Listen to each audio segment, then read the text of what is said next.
آج کل بنگلہ دیش ماڈل کے نام سے ہی ایک اور ماڈل کی بات ہو رہی ہے۔ پاکستان کے اندر بھی ایسے ہی ایک انتشار کی بات ہو رہی ہے اور اس کو جان بوجھ کے پھیلایا جا رہا ہے۔ اس میں انڈر گراؤنڈ لاوا موجود ہے، اس سے آنکھیں پھیر لینے سے بات نہیں بنے گی۔ اس کی تیاری جو بھی ہو رہی ہے وہ بہت زیادہ کوئی الارمنگ اس وقت تو نہیں ہے۔ اس کا زیادہ حصہ جو ہے وہ خیبر پختونخوا میں اور پنجاب میں اس کو جوڑا جائے گا بلوچستان کے ساتھ۔ جو افغان طلبہ ہیں اور افغانستان سے آئے ہوئے جو لوگ ہیں، ان کو کسی نہ کسی طریقے سے یونائٹ کرنے کی کوشش کی جا رہی ہے اور کوئی ایسی تحریک پیدا کرنے کے لیے، ایسا انتشار پیدا کرنے کے لیے، ایک فتنہ پیدا کرنے کے لیے ایک کوشش ہے۔ اس پر پاکستانی اداروں نے ایک الرٹ بھی جاری کر دیا ہے اور یہ حکومتوں کو، صوبائی حکومتوں کو کہا گیا ہے کہ اس طرح کی موومنٹ بنانے کی جو کوشش ہے وہ کہیں نہ کہیں موجود ہے پاکٹس میں۔ آج کل ایک بار پھر بنگلہ دیش ماڈل کی بات ہو رہی ہے اور بڑی ڈسکشن ہے۔ کچھ لوگ اسے بنیاد بنا کے بڑا انتشار پھیلانے کی کوشش کر رہے ہیں۔ تو یہ بنگلہ دیش ماڈل کون سا ہے؟ دو ہیں ویسے بنگلہ دیش ماڈل۔ تو آج ہم ڈسکس کر رہے ہیں کہ یہ کس بنگلہ دیش ماڈل کی بات ہو رہی ہے، کس انتشار کی بات ہو رہی ہے، کس فتنے کی بات ہو رہی ہے، اور وہ اس کی بنیاد میں کچھ ہے بھی، کوئی لاوا پک رہا ہے۔ تو اگر وہ لاوا پک رہا ہے تو وہ کس لیول کا ہے اور اس کے کچھ تانے بانے ملے ہیں کہ نہیں ملے ہیں۔ تو اس پہ میں آپ کو بڑی اہم باتیں آج بتاؤں گا اور پھر ساتھ ہم بات کریں گے جو اسرائیلی میڈیا نے پاکستان کے حوالے سے ایک خبر کو ہوا دینے کی کوشش کی اور شاہین 3 کے ایران کو دیے جانے کے بارے میں بات کی۔ اس کے پیچھے اصل میں تھا کیا؟ تو ان دونوں میں بات کرتے ہیں۔ شروع کرتے ہیں بنگلہ دیش ماڈل سے۔ دیکھیں، بنگلہ دیش کے دو ماڈل جو ہیں وہ زیر بحث رہے ہیں۔ اس سے پہلے ایک زیر بحث ہوتا تھا، اس کا مطلب تھا ہائبرڈ رجیم، یعنی کہ فوج، جوڈیشری اور حکومت یعنی مقننہ یہ مل کے ایک پیج پہ حکومت کریں، یعنی کہ سب کو دبا کے رکھیں اور بیسیکلی اس کو عدلیہ جو ہے وہ ڈرائیونگ سیٹ پہ ہو اور فوج جو ہے اس کے ساتھ اس کو اسکواڈ کر رہی ہو اور پھر یہ ایک حکومت چلے۔ تو یہ چلتی رہی ہے بنگلہ دیش میں، جس کو آ کے ڈسمنٹل بیسیکلی حسینہ ماجد نے کیا تھا۔ تو اس کی بڑی بات ہوا کرتی تھی پاکستان میں، اور آج کل بنگلہ دیش ماڈل کے نام سے ہی ایک اور ماڈل کی بات ہو رہی ہے۔ وہ ہے کہ جو بنگلہ دیش میں طلبہ تحریک کی نتیجے میں جو سب کچھ بنا، جس کے نتیجے میں حسینہ واجد ملک چھوڑ کر فرار ہو گئی اور وہاں پہ حکومت اور تمام ادارے ٹاپل ہو گئے، اس کی بات ہو رہی ہے، یعنی کہ انتشار کی بات ہو رہی ہے، یعنی کہ افراتفری کی بات ہو رہی ہے، انارکی کی بات ہو رہی ہے پاکستان میں۔ وہاں تو ہو گیا جو ہونا تھا، وہاں تو جو چل رہا ہے وہ آپ سب دیکھ رہے ہیں، جس طرح سے ادارے اوپر نیچے ہو گئے، اتھل پتھل ہو گئی ہر چیز۔ یہ اس پہ پھر کبھی ایک پروگرام میں بات کروں گا کہ اس کے پیچھے اصل میں محرکات کیا تھے، کیا ہوا یہ سب کچھ بنگلہ دیش میں ہوا ہے، فائدہ ہوا ہے کہ نقصان ہوا ہے۔ یہ بحث چلتی بھی رہے گی، لیکن میں اس پہ پھر ایک آپ کے ساتھ پروگرام کروں گا۔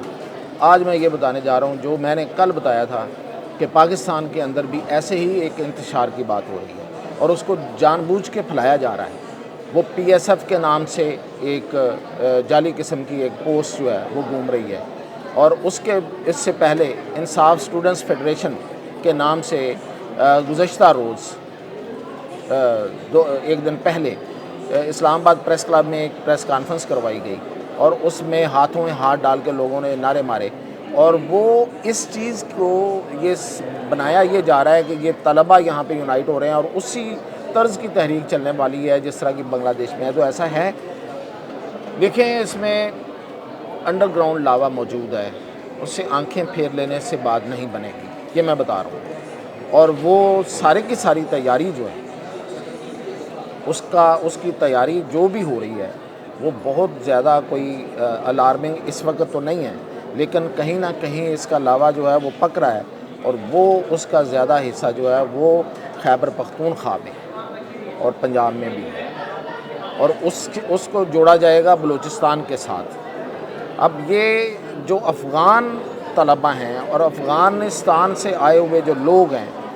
جو خیبر پختونخوا میں بڑی تعداد میں موجود ہیں، جو پنجاب میں ہیں اور باقی صوبوں میں بھی ہیں اور خاص طور پہ کراچی میں ہیں، ان کو کسی نہ کسی طریقے سے یونائٹ کرنے کی کوشش کی جا رہی ہے اور کوئی ایسی تحریک پیدا کرنے کے لیے، ایسا انتشار پیدا کرنے کے لیے، ایک فتنہ پیدا کرنے کے لیے ایک کوشش ہے۔ اب اس میں کتنی ان کو کامیابی ملتی ہے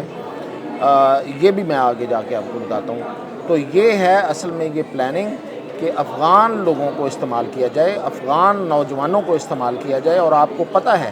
کہ کس طریقے سے وہ ان کے سینٹیمنٹ جو ہیں وہ اس سے پہلے ہی ہمارے خلاف استعمال ہو رہے ہیں۔ یہ جو پچھلے دنوں واقعہ ہوا تھا جرمنی میں، ہمارے سفارت خانے پہ پاکستان کے جھنڈے کو اتار کے، پرچم کو اتار کے جس طرح سے توہین کی گئی تھی، وہ افغان ہی لوگ تھے۔ تو یہ اور وقتاً فوقتاً ان کا جو ان کی نفرت ہے پاکستان کے خلاف، آپ کو پتہ ہے کہ وہ سامنے آتی رہتی ہے، وہ کرکٹ میچ ہوں یا کچھ اور ایونٹس ہوں۔ تو یہ ان سینٹیمنٹس کو بنا کے اور ان کو استعمال کرنے کی ایک کوشش ہے۔ اس پر پاکستانی اداروں نے ایک الرٹ بھی جاری کر دیا ہے اور یہ حکومتوں کو، صوبائی حکومتوں کو کہا گیا ہے کہ اس طرح کی کوئی موومنٹ تو نہیں خیر، لیکن اس طرح کی موومنٹ بنانے کی جو کوشش ہے وہ کہیں نہ کہیں موجود ہے پاکٹس میں، اور ان پاکٹس پہ آپ نظر رکھیں اور ان کو سختی سے کچلا جائے۔ اور اس پہ عسکری اداروں کی، بلکہ اگر میں کہوں کہ عسکری سربراہوں کی ملاقات بھی ہوئی ہے اور انٹیلیجنس کے سربراہوں کی ملاقات بھی ہوئی ہے، اور اس میں فیصلہ کیا گیا ہے کہ اس کو اس کی جڑوں میں ہی دبا دیا جائے گا اور ان کی جڑیں ہی کاٹ دی جائیں گی۔ تو یہ صورتحال بہرحال میں نے بتایا کہ موجود ہے، اور یہ جو اس کو بنانے کی جو کوشش کی جا رہی ہے وہ بھی پاکٹس میں نے آپ کو بتا دی ہیں کہ وہ زیادہ جو ہے وہ خیبر پختونخوا شاید اس کی کوئی نرسری بنا رہے ہیں وہاں پہ، کیونکہ وہاں پہ حکومت پی ٹی آئی کی ہے، اور وہاں پہ جو لوگوں کے درمیان جو پرانی رنجشیں ہیں اس کو یہ رخ دے کے، اور طلباء جو افغان طلباء ہیں ان کا جو بھی مسئلے مسائل ہیں، ہماری طرف سے تو ہم سب جانتے ہیں کہ افغانستان کے لیے ہمیشہ اچھا ہی کیا گیا، پاکستان نے قربانی ہی دی، لیکن خیر اس کو جو بھی رنگ دیا جا رہا ہے اس رنگ دے کے وہ لوگوں کے دلوں میں جو نفرت اب بھری جا رہی ہے اس کو، اور لاہور سمیت جو پنجاب میں بھی بہت سی جگہوں پہ ہمارے افغان بھائی کام کرتے ہیں، رہتے ہیں، ان میں نوجوانوں کی تعداد زیادہ ہے، تو یہ بھی ایک خطرناک صورتحال بن سکتی ہے اگر ان کو کہیں آرگنائز کر لیا گیا۔ Same is there in Karachi, اور پھر بلوچستان کی جو وہاں پہ جو ایک لوگوں کو ابھارا جا رہا ہے وہ بھی موجود ہیں۔ تو یہ ایک کنیکٹ کرنے کی ایک کوشش ہے، لیکن یہ کامیاب نہیں ہوگی۔ اس پہ ایکا کر لیا گیا ہے اور اس پہ طے کر ہو گیا ہے کہ اس کو کامیاب نہیں ہونے دیا جائے گا۔ اور اب رہ گئی بات جو اسرائیلی میڈیا نے ایک فیک نیوز پھیلائی، تو وہ اصل میں تھی کیا؟ یروشلم